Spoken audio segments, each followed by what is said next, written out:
Welcome to the Human Capital Innovations Podcast, your go-to source for personal, professional, and organizational growth and development. We hope you tune in often for all things people management, organizational development and change, organizational leadership, and social impact related. Maximize your personal and organizational potential with Human Capital Innovations Podcast.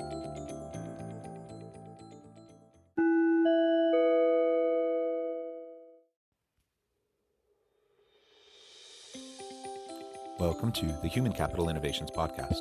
In this HCI podcast episode, I talk with Brett Putter about how to define, embed, and manage company culture.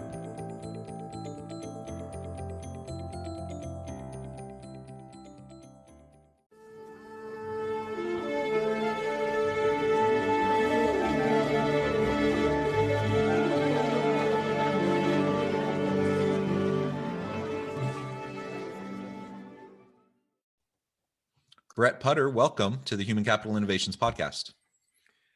Great to be here, John. Thanks for having me. Yeah, I'm super excited to have this conversation. You're joining us from, I'll say in air quotes, sunny Portugal, perhaps not so sunny at the moment. And we've had to reschedule this interview, so I've been really looking forward to it. You know, we live in an interesting time with all sorts of life complications. And so I appreciate your flexibility. And today we're going to be focusing on culture, how to own our culture, and how we can define, embed, and manage our company culture. I think that's a really important piece right now.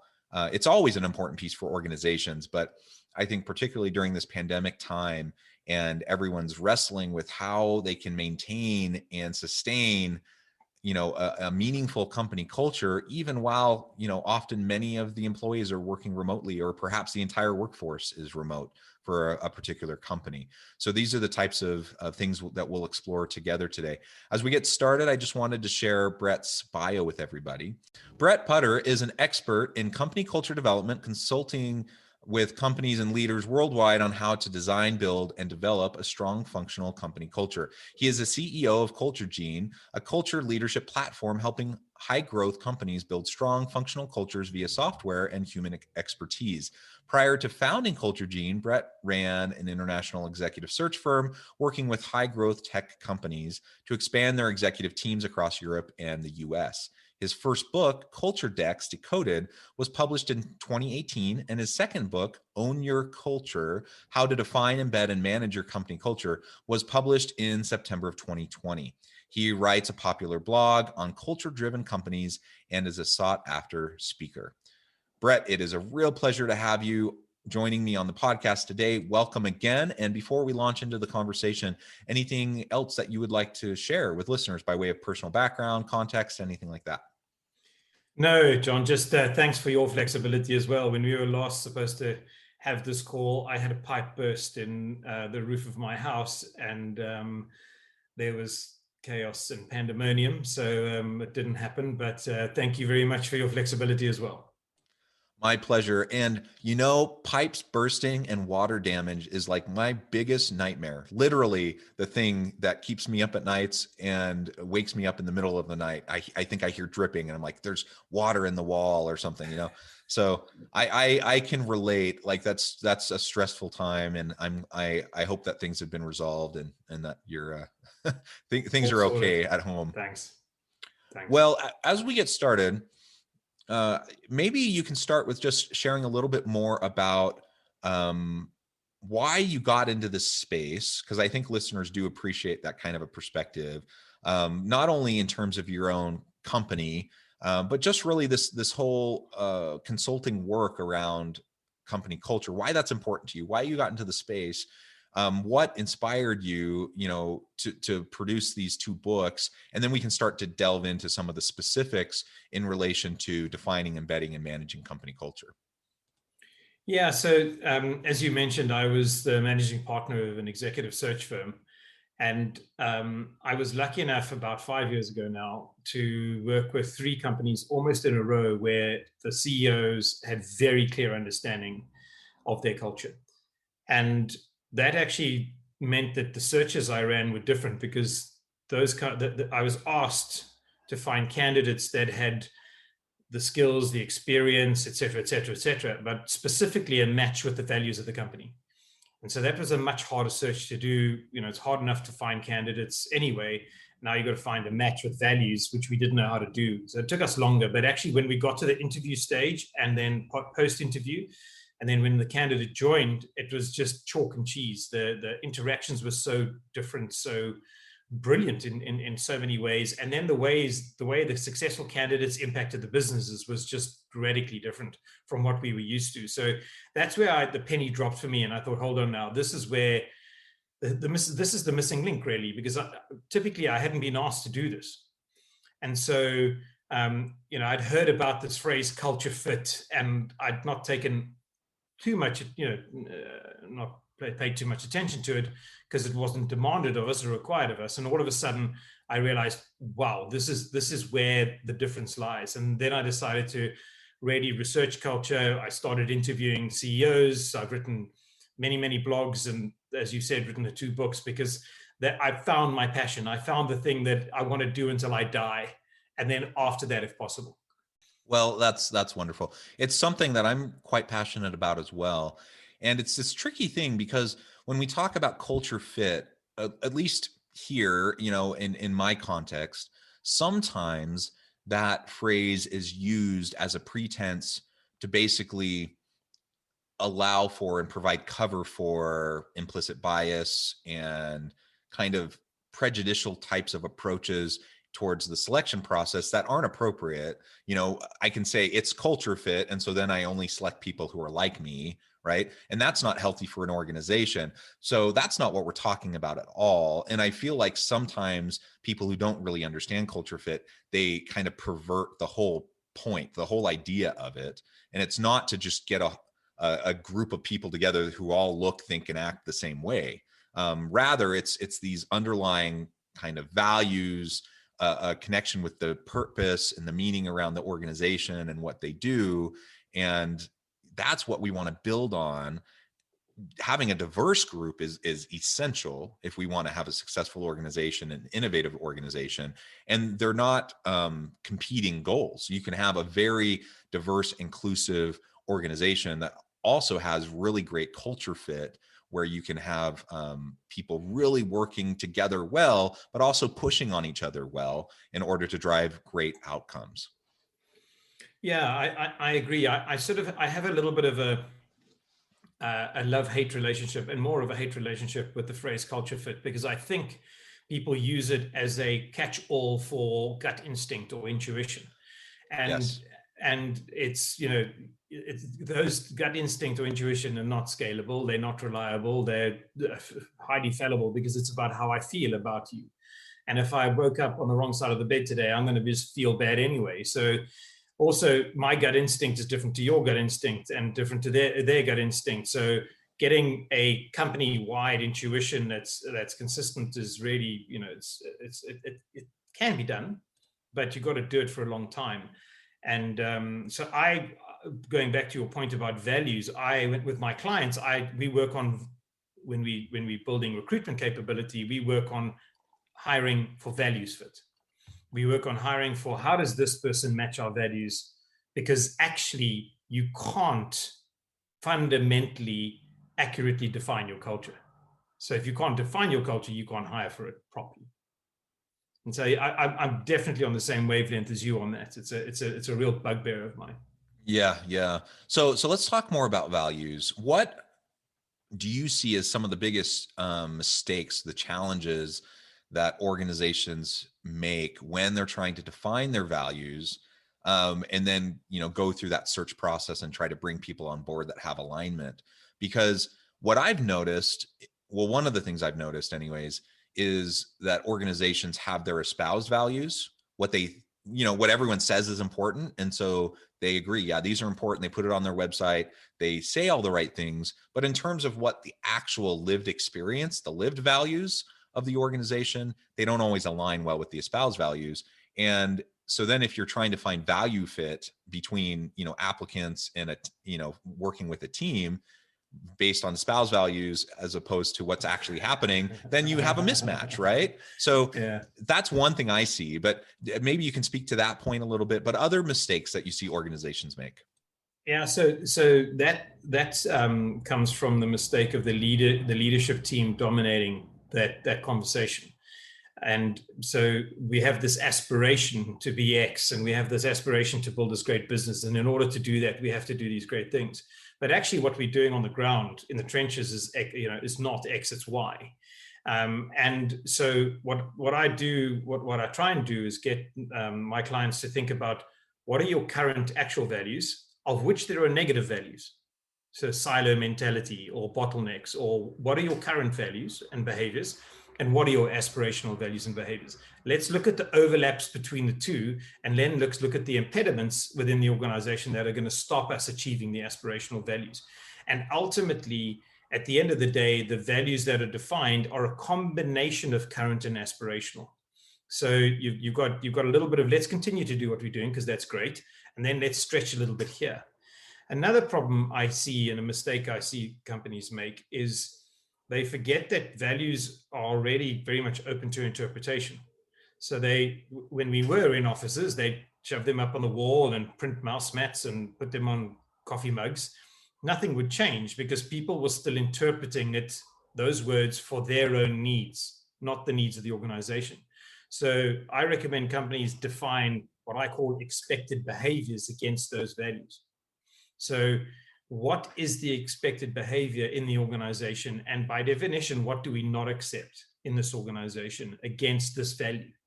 And that's where you then move towards clarifying, you move towards giving people the ability to make decisions based on these values. If you've got a choice between two and one is clearly a decision that matches the values, it's not such a hard choice. So that's where you start going deeper into the layers of the onion of really defining what it means in this organization to have these 5 words or phrases.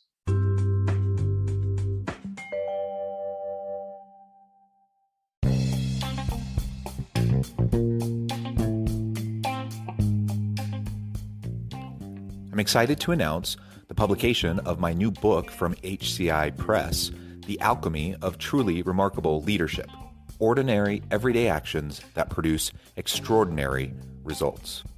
Consider how the nature of work has shifted over the past 50 years. With increased globalization, rapid technological advancement, and the shift in economic composition, the average job of today looks very different than the average job of 50 years ago. What will the jobs and organizations of tomorrow look like? Moreover, what does this all mean for organizational leaders? What are the core competencies and capabilities of organizations and their leadership that are prepared for continued disruption and geopolitical and socioeconomic shifts? Regardless of what the future holds, increasingly, leaders need to be socially minded, data-driven, decisive, champions of talent, and disruptors of the traditional notions of leadership, teams, organizations, and work. The Alchemy of Truly Remarkable Leadership will help you to explore your own leadership competencies and capabilities and consider ways to apply and implement them into your workplace and personal life.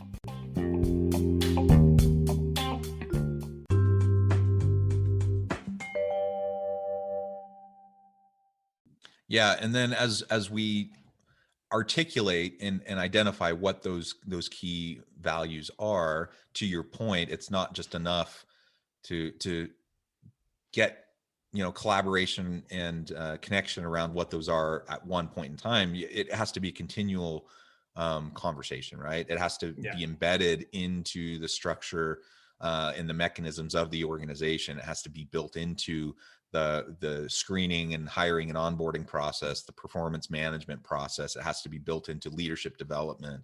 It just has to be pervasive across communication within the organization if it's going to have any meaning and value and take hold in any sort of way. Otherwise, it just ends up, like you said, it just ends up being, on, a piece of paper or on the website or on the wall, and it doesn't really do anything.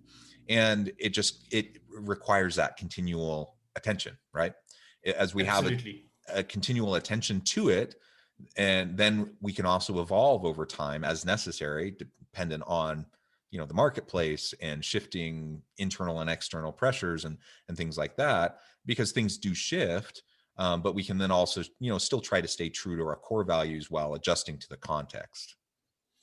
Yeah, I think this point about communication and embedding and integrating it into everything. In our process, we start with the leadership team, because if the leadership team, if the CEO doesn't buy in and doesn't start behaving accordingly, if they're not, and then the leadership team won't change, and the people who report to those people won't change. So it's pointless if you don't start with the leadership team. And from there, it's into all the processes, all the functions, all the disciplines in the organization, and then it's into the managing of it. Ultimately, Culture Gene, our mission is to help turn company culture development into a recognized business function, in the same way that sales, marketing, and engineering are. I mean, you wouldn't go to your board and say, we're not going to do anything about finance for the next 6 months. We just, the finance team are going to take 6 months off. Your board would get rid of you. But it's okay to not do anything about culture. It's, and so that's where we need to get culture to. Yeah, I completely agree. It often gets set aside, and people really do often think that they've arrived. They figured it out. Last year we talked about mission and vision and values. This year we can focus on other things. Well, certainly priorities shift, and what has what's on the forefront of your focus might shift, but it has to be there. It always has to be part of the conversation. And if not, what you end up seeing are behaviors that are inconsistent with the values and the desired culture that you want within the organization. And that's something, for me, as someone both in an organization or leading an organization or trying to consult with an organization, that's my biggest pet peeve. Is I just can't stand when I have leaders who are saying one thing and then they do something totally different. So you say that the employee experience is one of your core values. That's awesome. Employee success, great. That's wonderful. But then you have all these policies and practices that are in place that exploit your people. That it clearly has no meaning, and people aren't dumb, and they recognize the incongruency there. And instead of driving any sort of meaningful, positive development and movement forward, it actually undermines trust. It undermines the ability to do anything positive moving into the future. So I think we have to be very careful about that, and we need to walk the walk, not just talk the talk. Yeah, I completely agree. There are, I compare the way your team watch you to the way a jealous spouse or a jealous partner watches you. Your team aren't jealous. They just want to know that you're going to deliver on the implicit agreement that you set with them. And that implicit agreement has to do with the values, which is often not defined well enough, but they know what they signed up for. And so as soon as you go against, but your behavior goes against what you've said, that creates a terrible disconnection between them, the culture, you, etc. So it's something that is rife. It's something that happens daily in organizations, and it's very frustrating to think that there is this lack of awareness or emotional intelligence in the leadership to go and think, oh, well, I can get away with this because I am a leader. Yeah, exactly. What I see often is really there's one set of rules for the leaders, and then there's another set of rules for the quote unquote peons below, right? And that just doesn't work. So you might, if you're a leader and you kind of think that way, you think you can get away with something, or you think different rules apply to you, I think you're in for a rude awakening at some point, because it's not sustainable. That kind of an approach is going to undermine your moral leadership, your ability to have positive buy-in and influence the people that you work with. And so you have to be very, very thoughtful and careful about that. You have to hold yourself to a higher standard, not a lower standard, in terms of the values that are espoused. Absolutely. Yeah. The higher standard point is spot on. If you even if you're on the same standard, that's not enough. You've just got to go a little bit further and demonstrate. And I recommend go towards the areas where psychological safety is, show demonstrate your mistakes, demonstrate your weaknesses, show that other people can do the same thing in your organization, and they're not going to get, you know, their heads bitten off for making a mistake, because those are the areas that all organizations are not very good at. You know, there are very few where you can actually go and say, yep, we've developed an environment of psychological safety here, and, you know, we really believe it, and ask everybody in the team and they'll tell you it. Yeah, yeah, absolutely. And in your book title, you talk about managing culture. Um, what do you mean by that? How do we manage culture? So we manage culture if we get it to a stage that it's become habitual, and we can look at it and go, okay, the culture engine is working really well, and that means we can start to look to measure certain elements. So we can measure the engagement, which is what lots of companies are doing at the moment. You know, there's the basic survey tools, but we can measure feedback.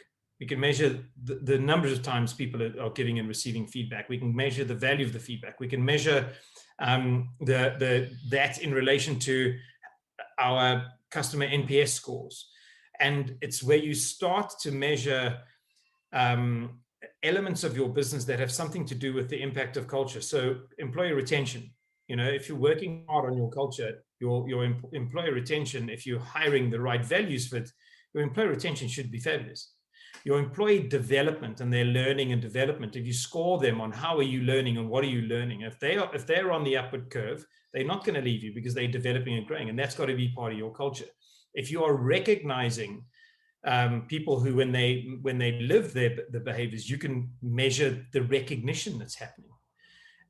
You can measure the rewards that are being given. There are ways to start to combine measurements of elements of your business, where ultimately you can look at it and go, okay, we can see that the engineering team are, you know, they're the last couple of months, you know, very low feedback scores, very low perceived productivity. We're getting a lot of the vibe that the communication is not going right. We're measuring the culture now. You know, people are starting to leave. We're measuring the culture. We're getting, in the one-to-ones, we're getting a bit of negative feedback. We're measuring the culture. Okay, let's step in there and talk to the VP of engineering and see what's going on. So that's what I mean by it's combining elements of culture with elements of your OKRs and the way you run your business, and now looking at it and going, okay, we can see that we're on track here, or we're starting to lose focus here. Yeah, those are great points. Now, we're getting close to time to finish up today, but I did want to make sure we had an opportunity to talk a little bit about this COVID environment and the virtual workforce and what that's meant for culture, and what you see happening as we start to come out of the pandemic. What does that mean for organizations as they're trying to develop, embed, manage their culture?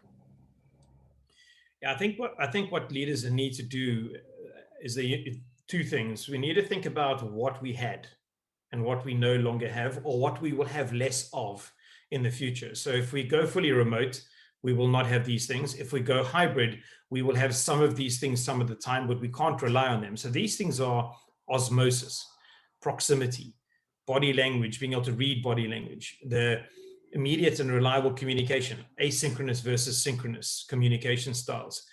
Information dissemination in an office happens easier to a degree. Informal and formal feedback, the recognition and reward, visibility and availability.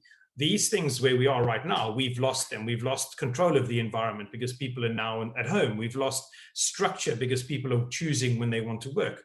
We've lost the banter and camaraderie. And as a leader, you've got to think about, okay, how do I overcome this? How do we get ahead of these things because our culture is degrading?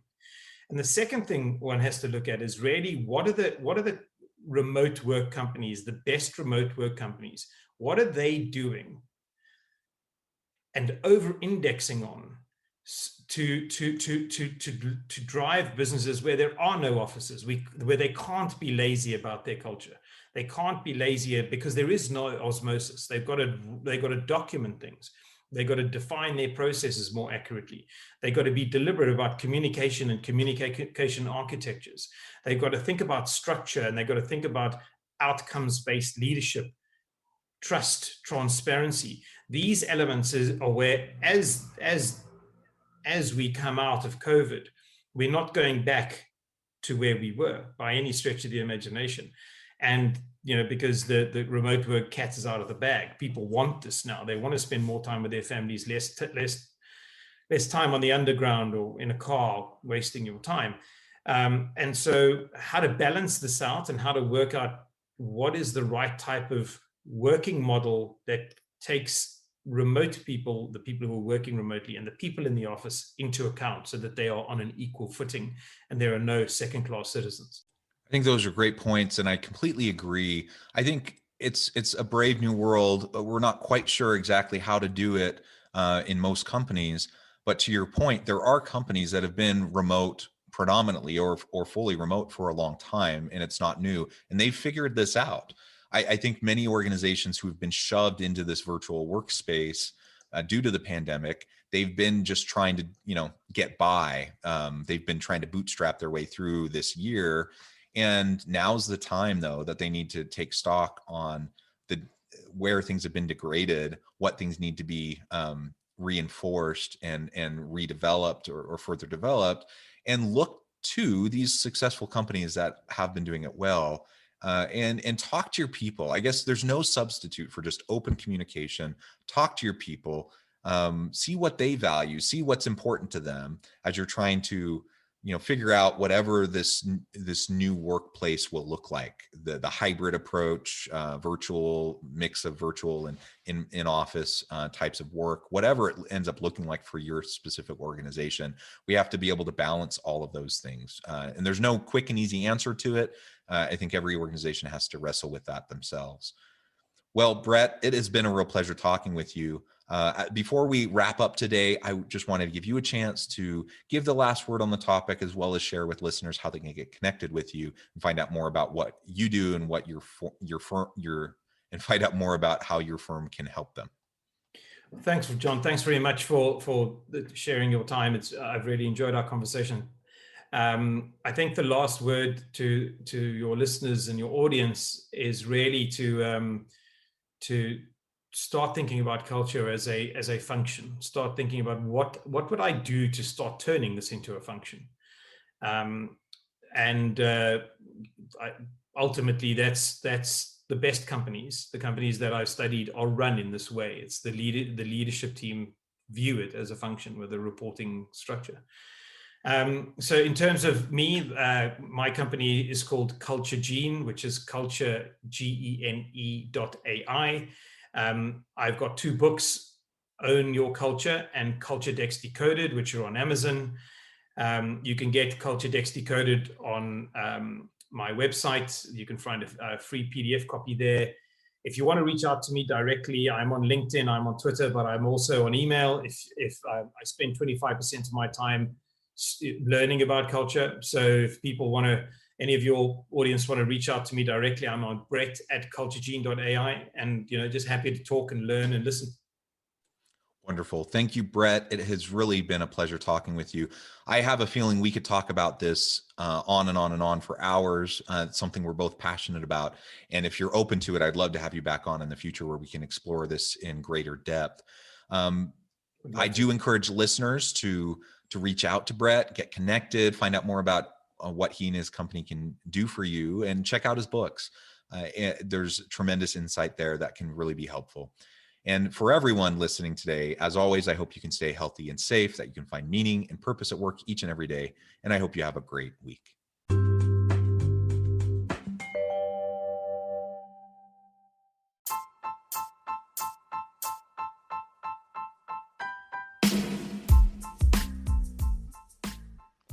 We are excited about the launch of HCI's new magazine, Human Capital Leadership.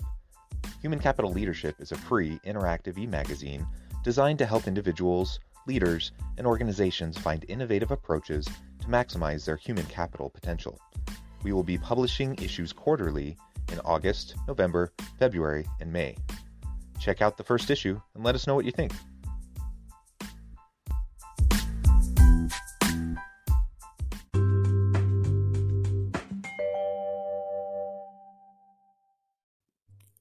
Thanks again for joining us for this episode of the Human Capital Innovations Podcast. I hope you stay healthy and safe and that you have a great week.